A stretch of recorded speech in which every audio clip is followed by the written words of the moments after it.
Artificial intelligence does not have to fail for AI stocks to crash. That is the uncomfortable conclusion behind a new analysis published by European central bank researchers. Investors have pushed enormous amounts of money into Nvidia, Microsoft, Alphabet, Amazon, Meta, and other companies expected to dominate the AI economy. Data centers are being built at unprecedented scale. Corporate spending is passing into the hundreds of billions of dollars, and markets increasingly assume that artificial intelligence will transform productivity across the global economy. The ECB researchers are not arguing that this transformation is fake. Their warning is more subtle. AI could become one of the most important technologies in history, and investors could still lose enormous amounts of money. That sounds contradictory, but history has seen this pattern before. Railways transformed transportation, electricity transformed industry, the internet transformed communication and commerce. Yet every one of these technological revolutions also produced periods when investors became so optimistic about the future that asset prices rose faster than the economic value eventually created. The technology succeeded. Many of the companies did not.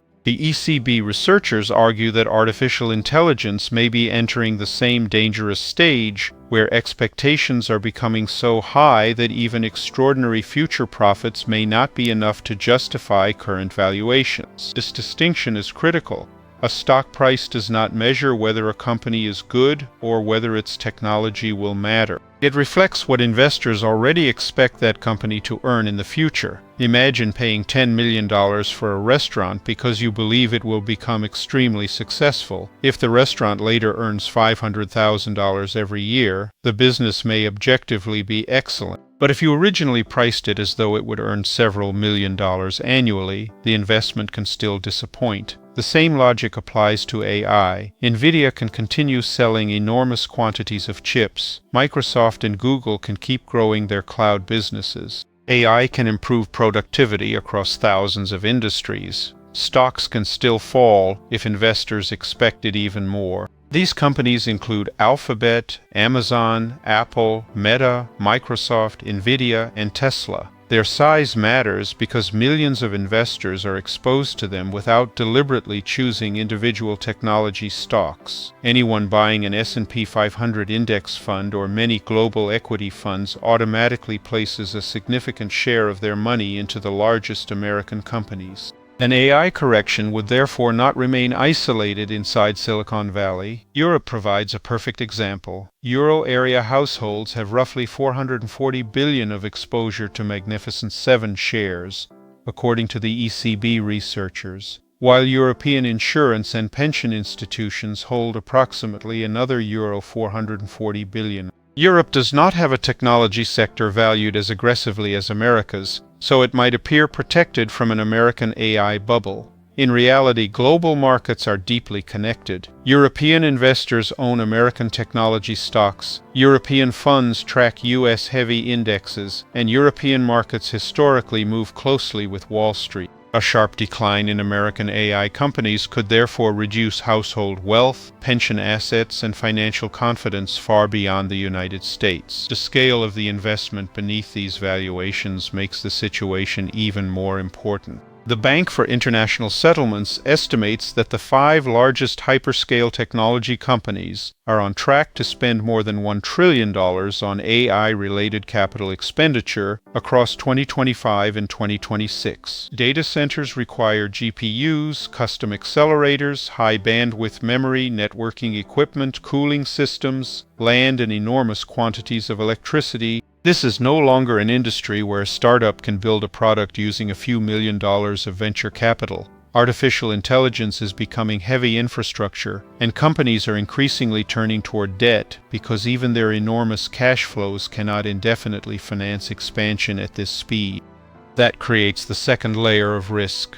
When technology spending comes primarily from cash, a failed project damages the company that paid for it. When expansion becomes increasingly financed through bonds, private credit, leases, and project finance structures, losses can spread through the financial system. Banks, pension funds, insurers, and private credit investors become connected to AI data centers even if they never purchase a single technology stock. Reuters reported this week that capital expenditures among major companies have passed extraordinary levels, while technology firms are borrowing more aggressively to finance infrastructure. Some AI spending may also sit outside traditional corporate balance sheets through joint ventures and special financing structures, making the total exposure harder to see. This does not mean the AI infrastructure boom is irrational. Cloud demand remains extremely strong. Amazon recently said customers have already reserved significant future computing capacity.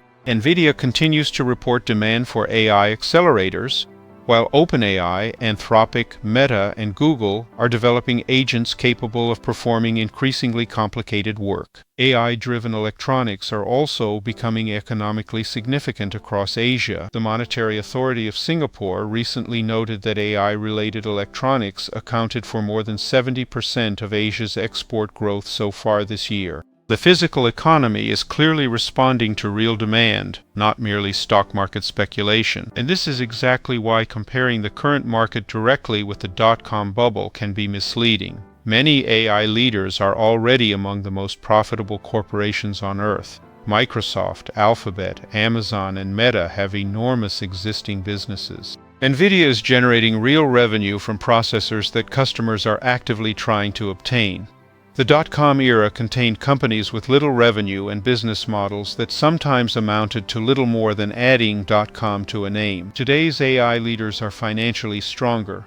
A correction does not require them to disappear. Their businesses can continue growing while their stock prices decline. The ECB researchers make an even more interesting argument. Boom and bust cycles may occur during technological revolutions even when investors are rational. Nobody knows in advance how large the productivity gains from a new general-purpose technology will become or which companies will capture them. Investors therefore compete to gain exposure before the outcome is clear. Capital flows toward infrastructure, startups, and suppliers because missing the revolution could be extremely expensive. Some overbuilding becomes almost inevitable because every company is responding to the same possibility at the same time. Only years later does the market discover how much infrastructure was truly necessary and which businesses created durable profits. Artificial intelligence makes this uncertainty unusually severe because efficiency is improving so quickly.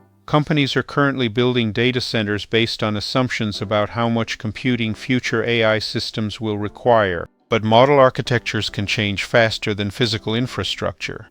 Mixture of experts' designs activate only parts of enormous models. Smaller models are becoming surprisingly capable. Custom chips can reduce inference costs. Software optimization can extract more useful work from the same hardware. DeepSeek and other low-cost model developers have already shown how rapidly the cost of intelligence can fall. A data center built around today's economics may remain useful, but its expected financial return could change dramatically if tomorrow's models require much less computation. The opposite scenario is also possible. AI agents could create far more demand than the industry currently anticipates. A human may manually ask a chatbot 20 questions during a day. An autonomous agent completing one assignment could make hundreds or thousands of hidden model calls while reading documents, searching databases, running software, checking results, and coordinating other agents. If businesses begin deploying millions of such systems, computing demand could expand much faster than improvements in efficiency reduce it. Companies building enormous data centers today are effectively betting that this second effect will dominate. The ECB researchers themselves stress that the exact timing of any correction is unknowable. Boom and bust patterns usually become obvious only afterward. Investors living through the internet boom could see that the internet was revolutionary, but they could not easily determine whether Cisco, Yahoo, Pets.com, or hundreds of other companies were priced correctly. 20 years later, the transformational power of the internet is obvious. The investment outcomes were far more complicated. There is another difference between today and the dot-com era that concerns central bankers. Policymakers had considerable room to cut interest rates after the technology bubble burst in 2000. Governments also entered later crises with different fiscal conditions. The ECB researchers warn that policymakers today may have less freedom to cushion a major market shock. Inflation, elevated government debt, and other macroeconomic constraints can limit how aggressively central banks and governments respond. If an AI-driven equity correction occurred alongside wider financial instability, the economic impact could therefore become more difficult to contain. The Bank for International Settlements has reached a similarly cautious conclusion from a different angle. Its 2026 annual economic report notes that enthusiasm around AI has supported investment, economic activity, and financial conditions, but the extraordinary capital race also raises questions about sustainability. The BIS does not argue that investment should stop. Instead, it highlights how quickly infrastructure spending is beginning to outpace earnings and free cash flow for some companies. The financial system is moving from funding AI primarily through the profits of giant technology companies toward a world where debt investors increasingly participate in the build-out. This is the central contradiction of the current AI economy. The stronger the technology looks, the more aggressively companies invest. The more aggressively they invest, the higher expectations become. Higher expectations support higher valuations, which make additional investment easier to justify. That cycle can continue for years, but eventually investors stop asking whether AI will change the world and start asking whether each additional $100 billion of infrastructure will generate an acceptable return. Those are completely different questions. Artificial intelligence could eventually raise productivity across medicine, manufacturing, logistics, software, science, and almost every knowledge-based profession. The economic value may be enormous, but value created by a technology is not automatically captured by the companies currently spending the most money on it. The Internet created trillions of dollars of economic value while destroying many of the businesses that funded its first infrastructure boom. Consumers may capture part of AI's value through cheaper services. Smaller companies may benefit from inexpensive models. Competition may push inference prices downward faster than providers expect. The economy can win even while some investors lose. That is why the ECB warning should not be interpreted as a prediction that artificial intelligence is about to collapse. It is almost the opposite. The researchers are taking the technological revolution seriously enough to compare it with transformations that permanently change the global economy. Their warning is that transformative technologies often create the strongest bubbles precisely because investors can see that something extraordinary is happening, but cannot accurately price how much it will ultimately be worth. The AI boom therefore faces two separate tests. The first is technological. Can artificial intelligence become useful enough to justify its extraordinary infrastructure? Evidence increasingly suggests that it can. The second is financial. Can the revenue generated by that intelligence grow fast enough to justify the prices investors are already paying and the trillions of dollars now being committed? AI may succeed. The market may still correct. And if the ECB researchers are right, that contradiction may become one of the defining economic stories of the artificial intelligence era.